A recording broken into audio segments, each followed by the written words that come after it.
Leone, a small nation on the west coast, boasts a rich history and abundant natural resources. Yet, beneath this surface of promise, simmered deep-seated grievances. In 1991, these tensions erupted, plunging the nation into a brutal civil war. The conflict was ignited by a rebel group, the Revolutionary United Front, led by the enigmatic figure of Foday Sankoh. Sankoh, a former army corporal, capitalized on widespread discontent with the government, particularly among marginalized youth. The RUF, with its stated aim of overthrowing the government and redistributing wealth, gained traction in the country's diamond-rich eastern province. However, their methods were far from revolutionary. The RUF became notorious for its extreme brutality, employing tactics of terror against civilians. Amputations, sexual violence, and forced recruitment of child soldiers became their gruesome trademarks. Adding fuel to the fire was the involvement of Charles Taylor, the then president of neighboring Liberia. Taylor, himself embroiled in Liberia's own civil war, saw an opportunity in Sierra Leone's instability.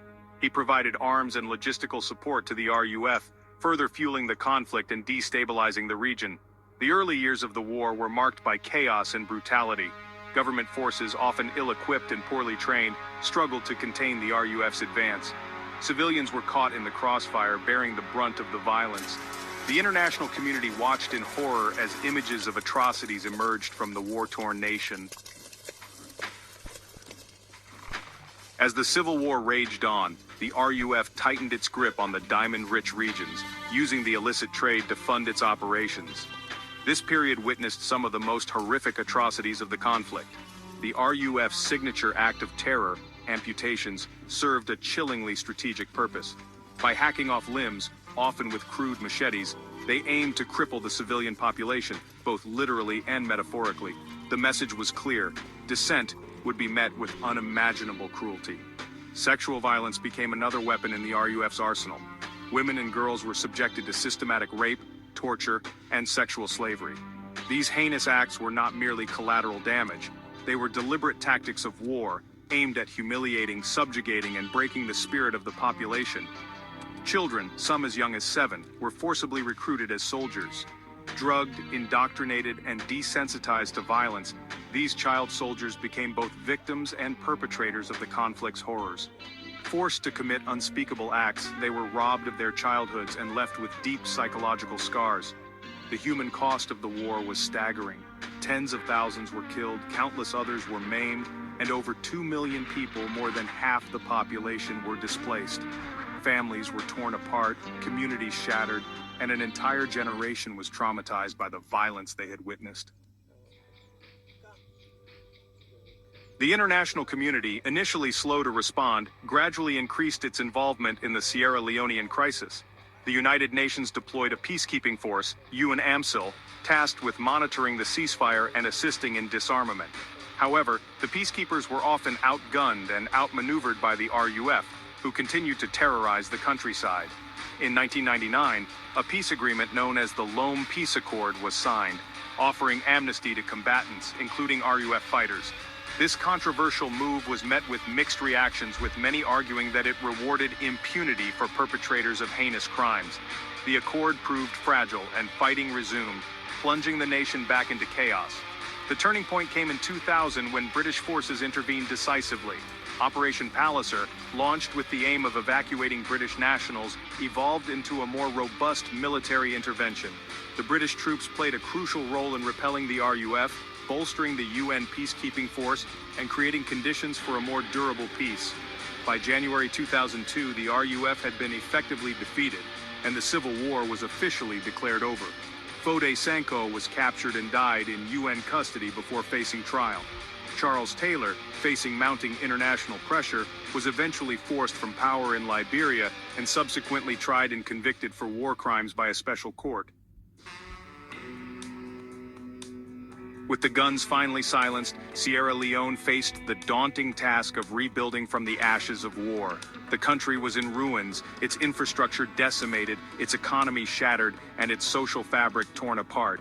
The scars of conflict ran deep, both on the physical landscape and in the hearts of its people. One of the most significant initiatives of the post-war period was the establishment of the Truth and Reconciliation Commission, modeled after South Africa's post-apartheid TRC. It aimed to address past atrocities, promote healing, and foster reconciliation. Victims and perpetrators alike were given a platform to share their stories, acknowledge their roles in the conflict, and seek forgiveness. Alongside the TRC, a special court for Sierra Leone was set up to try those who bore the greatest responsibility for war crimes and crimes against humanity. This hybrid court, a unique experiment in international justice, saw the successful prosecution of several high-profile figures, including Charles Taylor. The government, led by President Ahmad Tejan Kaba, who had returned from exile after a military coup, focused on rebuilding infrastructure, reviving the economy, and restoring basic services. International donors pledged significant aid, and efforts were made to disarm and reintegrate ex-combatants into society. Just as Sierra Leone was making strides in its recovery, a new and terrifying threat emerged. In 2014, the Ebola virus, a highly contagious and deadly hemorrhagic fever, crossed the border from neighboring Guinea. The virus spread rapidly, overwhelming the country's fragile healthcare system. The Ebola outbreak had a devastating impact on Sierra Leone. Over 14,000 people were infected, and nearly 4,000 lost their lives. The epidemic crippled the economy as trade ground to a halt, schools and businesses closed, and fear gripped the nation. The international community rallied to support Sierra Leone, sending medical personnel, supplies, and financial aid. Local communities, drawing on their experiences from the war, displayed remarkable resilience and solidarity, working tirelessly to care for the sick, bury the dead, and contain the virus. By late 2016, thanks to the combined efforts of the government, international partners, and most importantly, the courage and resilience of the Sierra Leonean people, the Ebola outbreak was brought under control. However, the epidemic left an indelible mark on the nation, exposing the vulnerabilities of its healthcare system and highlighting the challenges of post-conflict recovery. Section 6. Navigating the political landscape from Kaba to Bio. The post-war era has been marked by a gradual but sometimes turbulent transition towards democratic governance. After 2 terms in office, President Kaba stepped down, paving the way for peaceful elections in 2007. Ernest Bai Koroma of the All People's Congress, or APC, emerged victorious, ushering in a period of relative stability and economic growth. Koroma focused on infrastructure development, economic diversification, and attracting foreign investment. He oversaw the construction of roads, schools, and hospitals, and made progress in expanding access to electricity and clean water. However, his tenure was also marred by allegations of corruption and concerns about shrinking political space. In 2018, Julius Maada Bio of the Sierra Leone People's Party, or SLPP, won the presidential election, marking the first peaceful transfer of power between opposing parties since the end of the war. Bio, a former military ruler who had played a role in ending the war, campaigned on a platform of fighting corruption, improving governance, and promoting national unity. Bio's presidency has been marked by both progress and challenges. He has launched ambitious initiatives to combat corruption, improve education, and empower women and youth. However, he has also faced criticism over his human rights record, particularly regarding restrictions on freedom of speech and assembly. Section 7, Socioeconomic Challenges, a long road ahead. Despite significant progress in post-war recovery and reconstruction, Sierra Leone continues to grapple with deep-seated socioeconomic challenges. The country remains one of the poorest in the world, with over half of its population living below the poverty line. Poverty is particularly acute in rural areas, where access to basic services, education, and economic opportunities is limited. Unemployment, especially among youth, remains stubbornly high, fueling social unrest and driving migration. Many young people, lacking opportunities at home, risk their lives embarking on perilous journeys across the Sahara Desert and the Mediterranean Sea in search of a better future in Europe. Sierra Leone's economy, while showing signs of growth, remains highly dependent on volatile commodity exports, particularly diamonds and iron ore. This dependence on natural resources makes the country vulnerable to fluctuations in global prices and exposes it to the risks of corruption and resource curse. Infrastructure deficits remain a major impediment to development.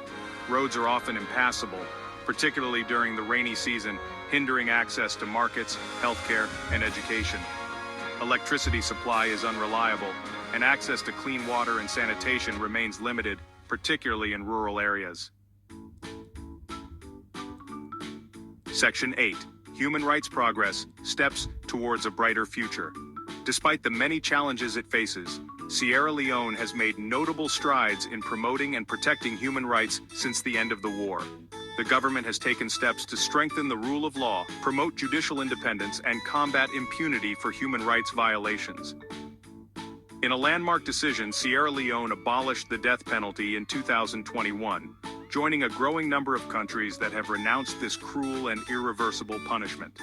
This move was widely hailed by human rights organizations as a major step towards upholding the right to life. Efforts to combat gender-based violence have also gained momentum. In 2024, Sierra Leone outlawed child marriage, a harmful practice that has devastating consequences for girls' health, education, and well-being. The government has also implemented programs to address sexual violence, provide support to survivors, and challenge discriminatory social norms. Access to education has improved significantly since the war, with primary school enrollment rates rising sharply. However, challenges remain in ensuring quality education, particularly in rural areas, and in addressing gender disparities in access to secondary and tertiary education. Section 9. Sierra Leone. Today, looking ahead with hope and uncertainty. Sierra Leone today stands at a crossroads, grappling with the legacy of conflict, striving to consolidate peace, and navigating the complexities of development in the 21st century. The country has come a long way since the dark days of war, demonstrating remarkable resilience and a deep-seated desire for peace and progress. The scars of conflict run deep, but so too does the spirit of hope and determination. Sierra Leoneans from all walks of life are working tirelessly to build a brighter future for themselves and their children. From farmers to entrepreneurs, teachers to healthcare workers, activists to artists, they are contributing to the nation's healing and rebuilding. The international community continues to play a vital role in supporting Sierra Leone's development, providing aid, technical assistance, and diplomatic engagement. However, ultimately, the responsibility for achieving lasting peace and sustainable development rests with the Sierra Leonean people themselves. The road ahead is long and fraught with challenges. Poverty, inequality, corruption, climate change, and the lingering effects of conflict continue to cast a long shadow. Yet amidst these challenges, the spirit of Sierra Leone endures, a spirit of resilience, hope, and an unwavering belief in a better tomorrow.